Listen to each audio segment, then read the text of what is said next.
반갑습니다. 주식탐구생활 천지인입니다. 이번 시간에는 한국판 뉴질 프로젝트에 관한 내용에 대해서 알아보겠는데요. 과거 우리가 SOC 사업이라고 한다면 일반적으로 도로나 항만, 철도, 건설 관련 SOC 사업이 대부분이었습니다.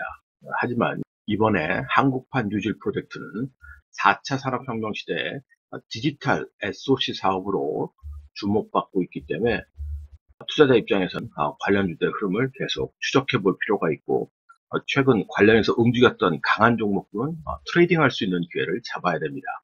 그래서 그 내용을 좀 살펴보죠. 한국판 뉴딜 프로젝트의 첫 번째는 역시 디지털 인프라 구축 사업입니다. 5G를 기반으로 해서 데이터가 역시 중요해졌다. 그래서 이것을 AI와 융복합하는 과정에서 디지털 인프라를 구축하겠다는 내용이고요. 이번 노딱 사태로 인해서 비대면 사업이 굉장히 중요한 산업으로 떠올랐습니다. 그래서 이 비대면 산업을 육성하는데 정책에 또 초점을 맞췄고요. 또 디지털화를 하겠다. 과거 SOC 사업과는 다르게 스마트 시티를 만들겠다는 거 똑같은 건데 이름만 좀 살짝 바꿨다고 여러분들 그냥 쉽게 생각을 하시면 됩니다. 국가 기반 시설을 디지털하고 물류 서비스도 이제 디지털하겠다. 결국은 이것도 이제 과거의 IoT 사업의 연장으로 보시면 되는 겁니다. 그래서 이 한국판 뉴딜 프로젝트를 총체적으로 보면 결국 4차 산업과 밀접한 연관을 갖고 있고 이미 시대는 4차 산업시대에 접어든 겁니다. 그런데도 과거의 그런 굴뚝산업에 아직도 뭐 가치 투자를 하겠다 이런 생각하고 있는 분들 있으면 앞으로도 많이 힘들어질 수 있을 거예요. 그래서 투자자라면 시대의 흐름에 발맞춰 투자할 수 있는 판단이 있어야 되고 지혜가 필요한 겁니다. 그러면 이 관련된 사업에 조금 더 디테일한 부분을 좀 보죠. 자, 디지털 인프라 구축 사업 쪽에 보면 역시 중요한 것은 데이터 수집입니다. 그리고 이 수집한 데이터를 활용해서 어떻게 이제 산업 활용을 마련할 것인가, 이것이 중요해졌는데요. 여기 보면 국민 체감 핵심 6대 분야의 데이터를 수집하겠다 이런 얘기가 나오죠. 그 6대 분야가 바로 이 분야입니다. 보시다시피 금융, 의료, 교통, 공공, 산업, 소상공인까지 있는데요. 금융은 우리가 잘 아는 뭐 카카오뱅크 같은 비대면 산업, 또 각 증권사들도 모바일 비대면으로 HTS를 설치하고 거래할 수 있게 되어 있죠. 이것은 이제 좀 더 강화하겠다는 얘기고, 의료 쪽은 사실 과거 정부도 계속해서 이 부분을 많이 피력을 했습니다만 규제가 풀리지 않으면서 어려움을 계속 겪고 있습니다.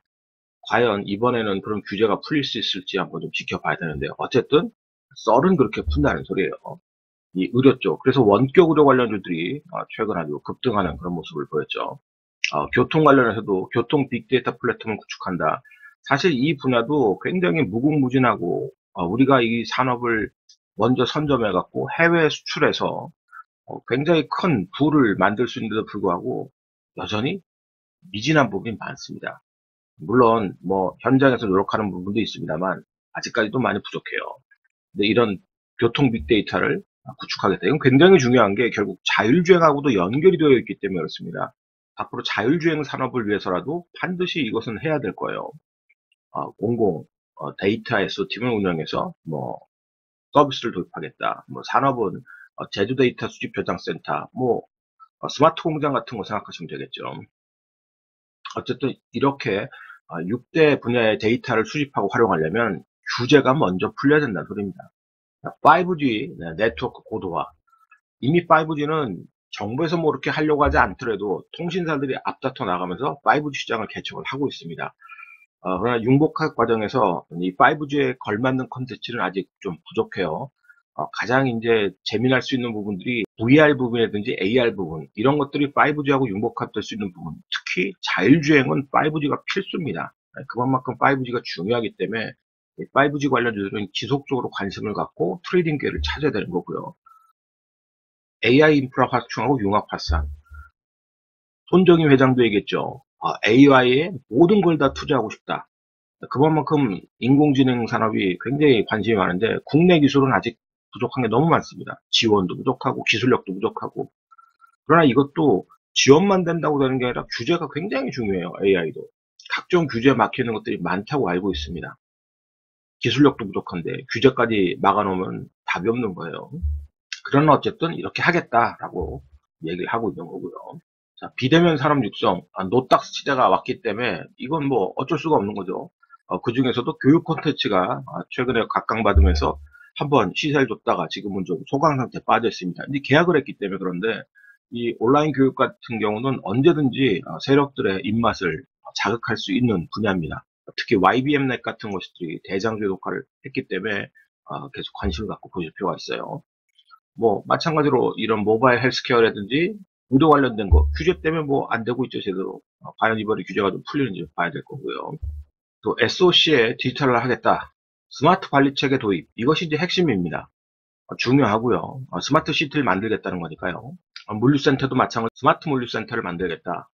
이런 것도 이제 핵심 사업인데, 디테일한 쪽을 좀 보게 되면 역시 규제와 민첩하게 연관이 되어 있습니다. 과연 이 관련된 규제들을 과감히 풀고 산업이 육성되는지 지켜보실 필요가 있는 거고, 다만 어쨌든 간에 이런 얘기들이 나오면 세력들은 뭔가 머니게임을 벌리려고 한다는 겁니다.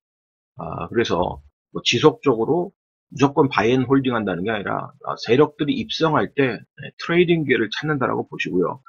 지속적으로 바이앤 홀딩을 하기 위해서는 어쩔 수가 없습니다. 우리나라에서 이거 관련해서 바이앤 홀딩 할 수 있는 종목이 몇 종목이 없어요.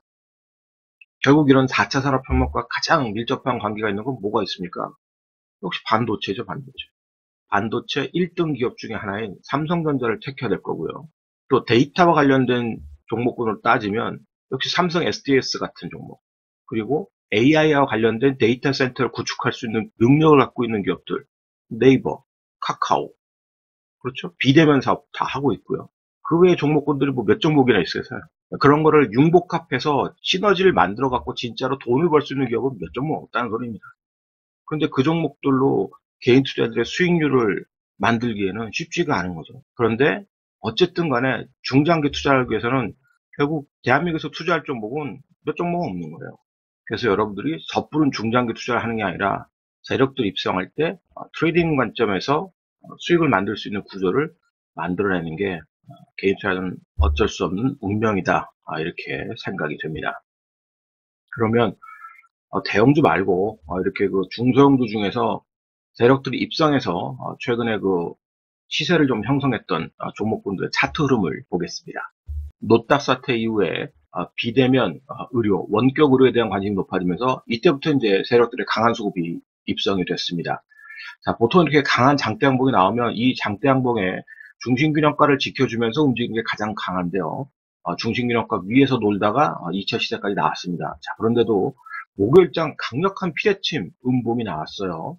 대량 거래를 수반하고 피대침 음봉이 나왔습니다. 그럼 거의 이제 시세가 끝났다고 봐야 되는데 금요일장에 다시 상한가를 갈 정도로 강한 시세를 붙였어요. 거래량도 더 많이 터뜨리고요. 계속해서 개인들의 수급이 유입되니까 세력들이 그것을 위해서 핸들링하면서 머니게임을 계속 벌이고 싶어하는 겁니다. 추세를 계속 만들어 나간다는 확대 해석보다는 어쨌든 세력들이 떨어지면은 잡아다가 한번 또 시세를 만들고 할 가능성이 많다는 거죠. 그럼 이번 시세에서 여러분들이 트레이딩 할 수 있는 기회를 노려야 될 겁니다. 분봉을 한번 열어놓고 볼게요. 자, 분봉을 열어놓고 보면 고점을 만들고 그냥 크게 물량이 나오지 않은데도 불구하고 계속 지속적으로 떨어지면서 바닥에서 물량이 오히려 많이 나왔습니다. 자, 이렇게 물량이 나오면서 추세가 꺾어지는 것처럼 보였는데요. 그런데 또다시 거래를 만들면서 거기를 딛고 기술적으로 반등을 했어요. 자, 기술적으로 반등해서 다시 꺾이려고 하는 시점.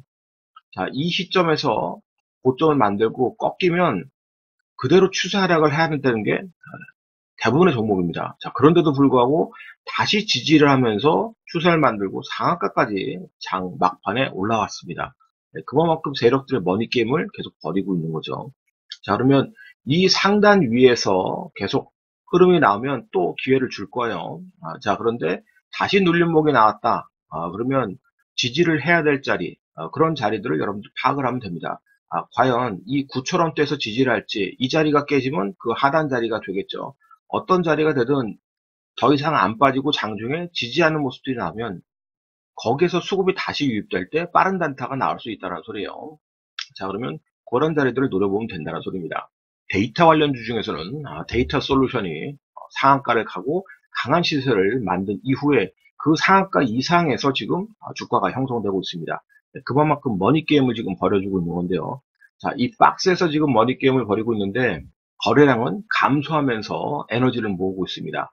자, 여기서 다시 주가가 힘없이 밀리면서 떨어지지 않고 또 지지돼야 될 자리, 이 5,000원대에서 지지받는 모습들이 나오면 얼마든지 또 튀어오른다는 소리입니다.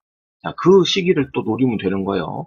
이 박스의 하단 쪽에서 거래 붙는 시점, 아니면 이 상단 돌파를 시도하는 거래 붙는 시점, 이런 자리들을 노리면서 트레이딩할 기회를 잡으면 되는 거죠. 외국인 기관 매매 중에서 매매할 수 있는 종목은 이제 이노바이오리스 같은 지속적으로 설명을 드렸던 5G 관련주입니다. 자, 이렇게 지지와 저항의 자리를 만들어 놓고 움직이고 있는데요. 자, 지지 자리에서 깨지지 않고 기관 수급이 계속 유지가 되는 모습이 나오면 트레이딩 할 수 있는 기회를 주는 거죠. 아예 이걸 돌파를 하는 그런 모습이 나오면 그때 또 역시 빠른 매매가 가능한 거고요. 단지 이제 거래량이 많지 않기 때문에 여러분들이 이 기관 매매, 외국인 매매에 좀 숙달될 필요가 있습니다. KINX 같은 경우도 고점에서 계속 움직임이 나오고 있습니다. 고공전투 벌이면서 에너지 모으고 있는데 이 외국인들이 다루는 종목입니다. 외국인 종목이니까 외국인 수급에 초점을 맞춰서 트레이딩할 기회를 잡아야죠. KMW 같은 경우도 고점에서 지금 고공전투를 계속 벌이고 있습니다. 이 고공전투에서 거래량이 지금 마르면서 자연스럽게 지금 매물 소화를 하고 있어요. 수급 붙는 시점을 잘 보시기 바랍니다. 안타깝지만 이 종목도 거래량은 많진 않아요. 거래 대금 자체가 큰 종목입니다. 그래서 매매하기는 쉽지 않지만 외국인과 기관 매매를 보면서 트레이딩 할 수 있는 기회를 잡아야 됩니다.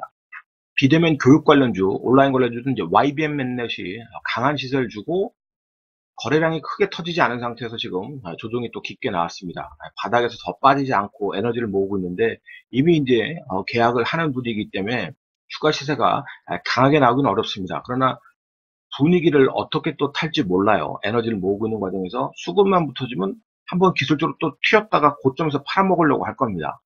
세력들의 움직임들을 계속 눈여겨볼 필요가 있습니다. 이건 이제 개인 세력들의 움직임을 파악할 수 있어야 되죠. 뉴질 정책하고 이제 별도로 소부장 관련주 중에서는 동진 세미캠이 역시 수급을 만들면서 이렇게 강한 시세를 줬는데 이 외국인 기관이 다룬 종목들의 흐름을 잘 보세요. 자, 한번 이 고점에서 계속 박스를 만들면서 깨지지가 않습니다. 자, 1단계 한번 올라서고요. 1단계 올라서고 옆으로 눌림목이 계속 나오는데 저점을 깨지 않고 고점에서만 수급이 형성이 됩니다. 에너지 모으죠. 거래량은 많지도 않습니다. 자, 그러면서 거래량이 터지면서 이제 올라가지 않습니까? 네. 이 박스를 돌파하고 거래량이 터지면서 양봉으로 올라가는 시점이 트레이딩 할 수 있는 기회가 되는 겁니다. 다시 밀리면은 또 대응을 해야 되겠지만 그렇지 않고 이게 유지가 되면 속성상 기관이 이 종목을 끌고 가면서 또 이렇게 짧은 시세가 나는 거예요. 이것이 보통 기관이나 외국인들을 추종하면서 매매하는 기법 중에 하나가 되는 겁니다. 거래량 잘 보고 주가의 위치, 차트의 흐름을 보면 여러분들이 또 좋은 기회를 얻을 수 있을 거예요. 글로벌 경기가 모두 침체기에 빠질 것을 우려해서 각종 정책들을 지금은 쏟아내고 있습니다. 그럼 이렇게 정책들이 쏟아질 때 세력들의 입장에서 어떤 종목에 관심을 갖고 수급을 유입하는지 지속적으로 관찰하시면서 정부 정책주에서 뭔가 기회를 만들어내야 됩니다. 오늘자 한 줄 요약. 한국판 뉴딜 프로젝트의 핵심은 4차 산업이다. 이 영상이 도움이 되셨다면 좋아요, 구독하기 부탁드리고요. 저는 다음 시간에 또 뵙도록 하겠습니다. 고맙습니다. 전지인이었습니다.